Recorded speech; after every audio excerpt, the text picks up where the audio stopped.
समुद्र मंथन किया भगवान ने, 14 रत्न करवाया भगवान ने देवताओं से, असुरों से 14 रत्न निकले। दो प्रमुख हैं, पहला जहर, अंत का अमृत। तो आप संक्षिप्त समझ लें, ये समुद्र मंथन क्या है? बोले हृदय मंथन, ये समुद्र है। आप जैसे ही हृदय का मंथन करोगे, माला लेके बैठोगे, कथा में बैठोगे, पूजा में बैठोगे, जहर पहले निकलेगा। उड़े बातें हमने बोल ना पाई, आज आने की पार्टी है, बापू चिट्ठी ना दे पाई कथा की, अरे वो व्यवस्था करना पाई, माला वाले को टेलीफोन कियो ना है, अब वो चक्र घूमता है। ये नहीं किया, क्योंकि भजन करने से आपकी मेमोरी बढ़ती है, इसलिए पूजा में याद ज्यादा आती है। इसलिए ध्यान भजन करोगे तो मेमोरी आपकी बुढ़ापे में खत्म नहीं होगी, और ज्यादा पिक्चर देखोगे, टेलीविजन देखोगे, और आजकल मोबाइल, तो मेमोरी आपकी खराब होगी। बोलो राधे राधे राधे राधे। जहर निकलता है। उसने कितना अपमान किया, उसने क्या कहा, छोड़ूंगा नहीं, जहर निकलता है कि नहीं? पर फिर भी माला में डटे रहो, भजन में डटे रहो, यह जहर निकल जाएगा, और जहर के बाद में प्रभु का प्रेम प्रकट हो जाएगा। ये प्रभु का प्रेम ही अमृत है। बोलो राधे राधे राधे राधे। बस इस अमृत को पिया मीरा ने, इस अमृत को पिया कर्मा ने, इस अमृत को पिया तुलसी ने, इस अमृत को पिया सूर ने, और जिसने इस अमृत को पी लिया बस वही मुक्त हो गया।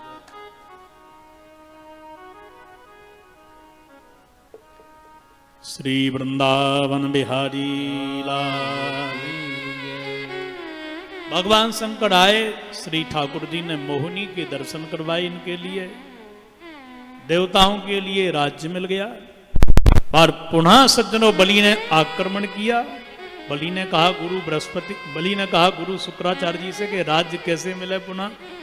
बोले जिसके ऊपर ब्राह्मण संत प्रसन्न हो जाए, वाक्य ताई कछु दुर्लभ ना है।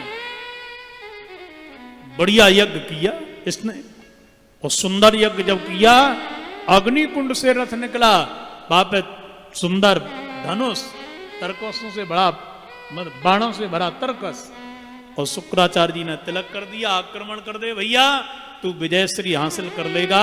तब बलि ने आक्रमण इंद्र पर कर दिया, और इंद्र की सत्ता चली गई। इंद्र दौड़ा दौड़ा अपनी मैया अदिति के यहां जाकर के बोला, माता अब कृपा कर, हमको राज्य कैसे मिलेगा? तो मैया ने कहा कि तुम्हारे पिताजी से कहूंगी। तो मैया ने जाकर के अपने पति बृहस्पति जी से निवेदन किया कि प्रभु मेरे पुत्रों का राज्य चला गया, अब तुम कृपा करो। एकदा कश्यपस्तस्य आश्रमं भगवानगात् निरुत्सवं निरानंदं समाधिर्विरतश्चिरा। महात्मा कश्यप जी बैठे हुए हैं अपनी यज्ञशाला में। मैया अदिति ने कहा कि नाथ मेरे पुत्र दर दर भटक रहे हैं, आप कृपा करो, मेरे पुत्रों को सत्ता कैसे मिले, इंद्र इत्यादि को। कश्यप जी ने कहा कि तुम पयोव्रत करो, बिना कुछ परिश्रम किए आपको कुछ नहीं मिलेगा, परिश्रम तो करना पड़ेगा ना। पयोव्रत करो, फाल्गुन शुक्ल पक्ष प्रतिपदा से द्वादशी तक मंत्र है, उसका अनुष्ठान करो, और नित्य सौभाग्यवती माताओं का, ब्राह्मणों का पूजन करके इस व्रत को पूरा करो। यह व्रत तुमने पूरा कर लिया तो आपकी कुक्षी से सुघर सलोना बालक जन्म लेकर के आएगा, जो देवताओं को राज्य दिला देगा, इंद्र का सिंहासन। मैया ने किया। सज्जनों भगवत कृपा देखो, अनुष्ठान सिद्ध हो गया। तो फाल्गुन का व्रत यह भाद्रपद में सफल हो गया, और भाद्रपद शुक्ल पक्ष द्वादशी के दिन ठीक 12 बजे भगवान मध्याह्न में वामन जी आए, 4 भुजा धारण करके दिव्य रूप में आए गए। बोलो वामन भगवान की जय। सारे देवताओं ने स्तुति गाई, बृहस्पति जी भी आए, और देखते देखते भगवान, मैया ने भी स्तुति गाई अदिति ने, और देखते देखते भगवान नन्हे से बन गए। बोले माँ ये बात पिताजी से मत कहना कि हम बड़े हैं, छोटे बन गए। और छोटे जैसे ही बने ठाकुर जी के महाराज, ब्रह्मा जी भी अपनी मंडली को लेकर के आ गए, बृहस्पति जी भी आए, बड़ा सुंदर स्तवन किया। जाने लगे देवता तो कश्यप जी बोले बृहस्पति जी से सरकार आप रुक जाओ, ये बृहस्पति जी देवताओं के गुरु हैं। क्यों? मुझे मेरे लल्ला का जनेऊ करवाते जाओ ना। ब्राह्मण, क्षत्रिय और वैश्य, ये त्रिवर्गीय का जनेऊ अवश्य होना चाहिए, इसको कहते हैं द्विज। और द्विज होकर के जो संध्या नहीं करता, गायत्री मैया उसको साफ दे देती है, तू चांडाल हो जा। इनका जनेऊ होना चाहिए।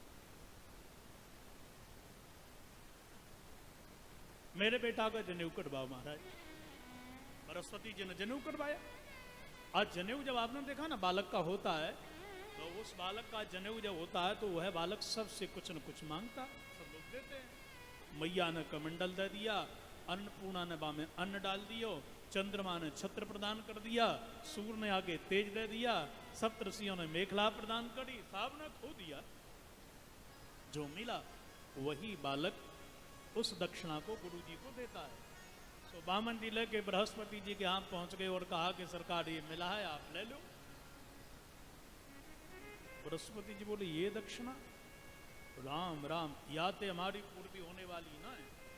देखो बामन जी, दक्षिणा देना है तो हमको चाहिए 3 लोक का राज्य, उसमें इंद्र का सिंहासन प्रमुख है। बामन जी बोले गुरुदेव पहले बता देते ना कि हमको दक्षिणा जनेऊ करवाने की इतनी चाहिए, पहले बता देते, कथा कहने की दक्षिणा में ये लेंगे। हमारी ताकत होती नारियल देते, निमंत्रण देते, ना होती तो काऊ और तुम देख लेते। बोलो राधे राधे।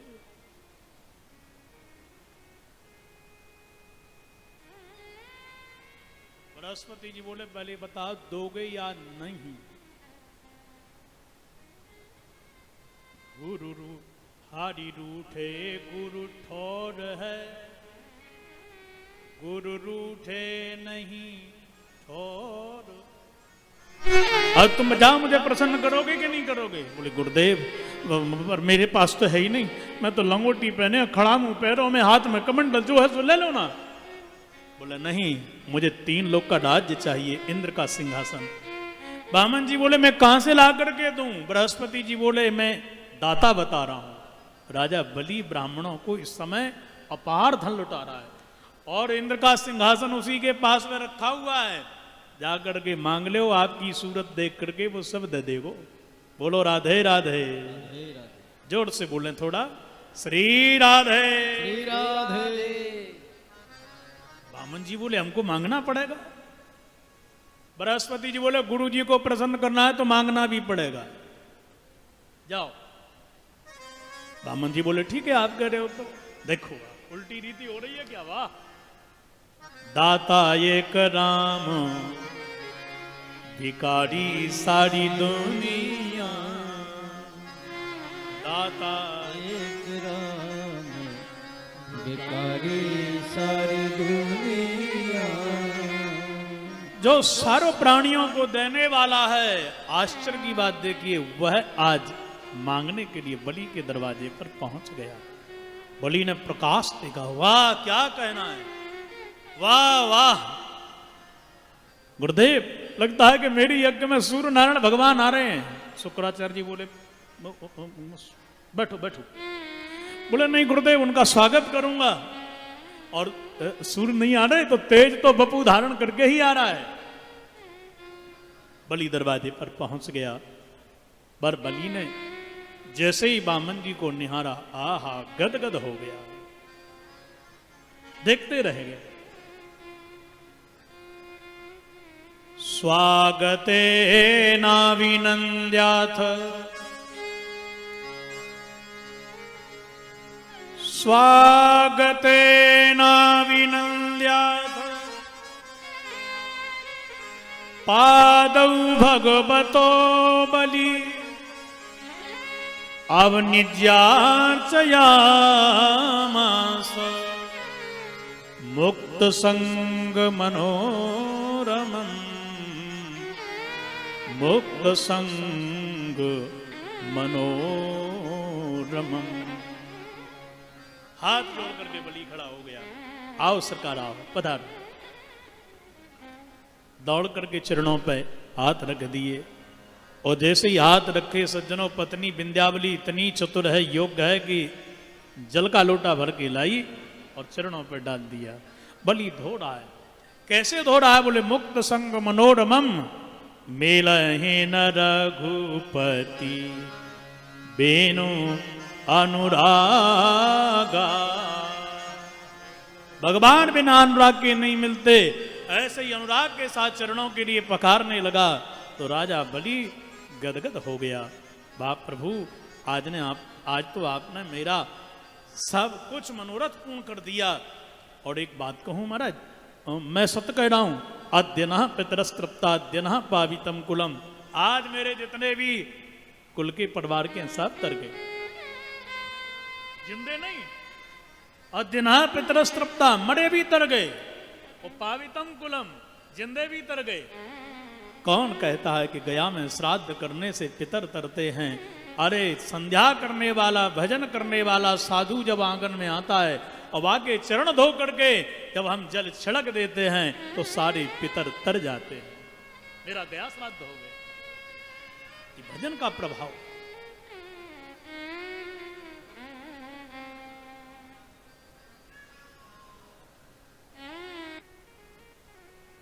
लिखा है भक्तमाल में, सासू जी ने मीरा के लिए और राणा जी ने ऐसे खंडर में जाके रुका दिया। बोले जा अभागिन की मृत्यु कैसे हो?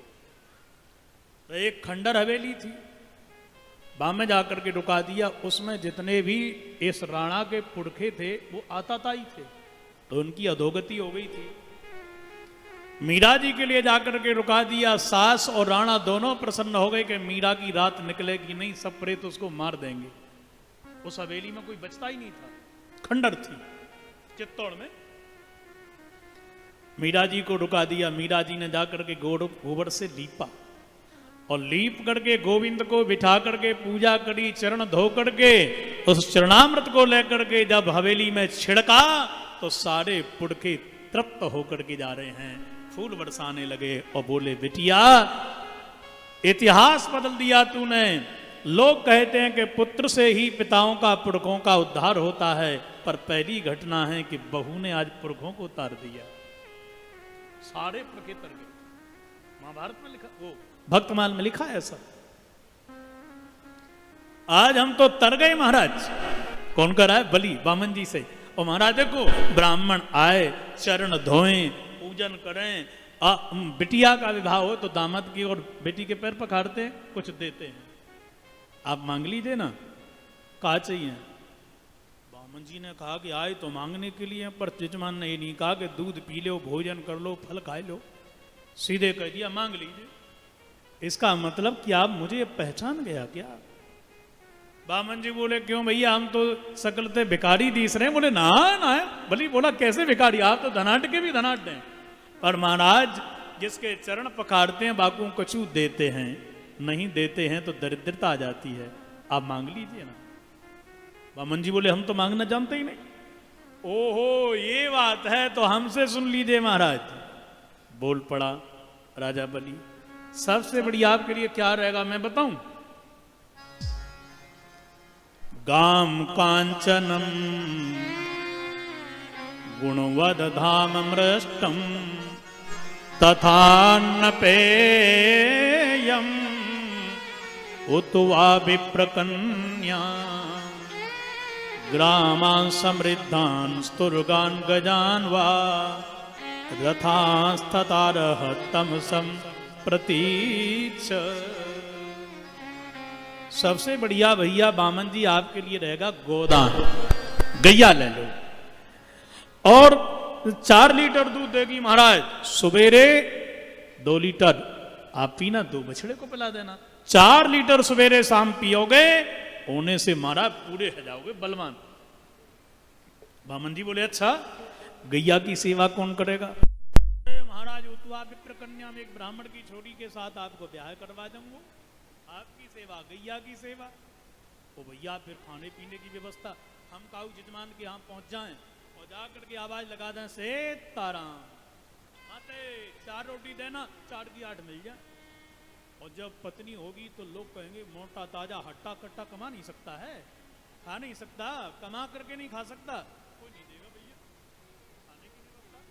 बोले तथान नपेयम। राजा बलि बोला महाराज भंडार के भंडार भरवा दूंगा, चावल के, आटे के, गेहूं के, दाल के, मसालों के, घी के, तेल के, चिंता न करो। मेरे होते हुए आप चिंता करते हो।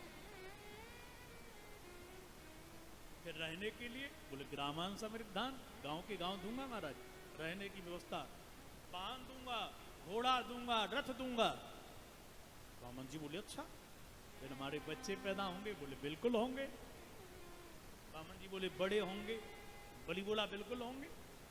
बड़े होके बूढ़े होंगे? बोले बिल्कुल होंगे। और बूढ़े होके मर जाएंगे? बोले हाँ बट जो जन्म लेगा वो तो मरेगा, फिर हमको रोना पड़ेगा। बलि बोला जाको मरे सो रोवे, गंगा दास मढ़ी में रोने वाले किराए से नहीं मिलते। बोलो राधे राधे। वामन भगवान बोले बलि तो रोने की रास्ता दिखा रहा है तू हमको, हंसते खेलती जिंदगी में आग लगा रहा है, तू ही रो ले ना, ऐसा दान हम क्यों लें जाके कारण हमको रोना पड़े। बलि बोला मेरा सर्वस्व नष्ट हो जाएगा, मैंने आपके चरण धो लिए, कुछ मांग लीजिए ना।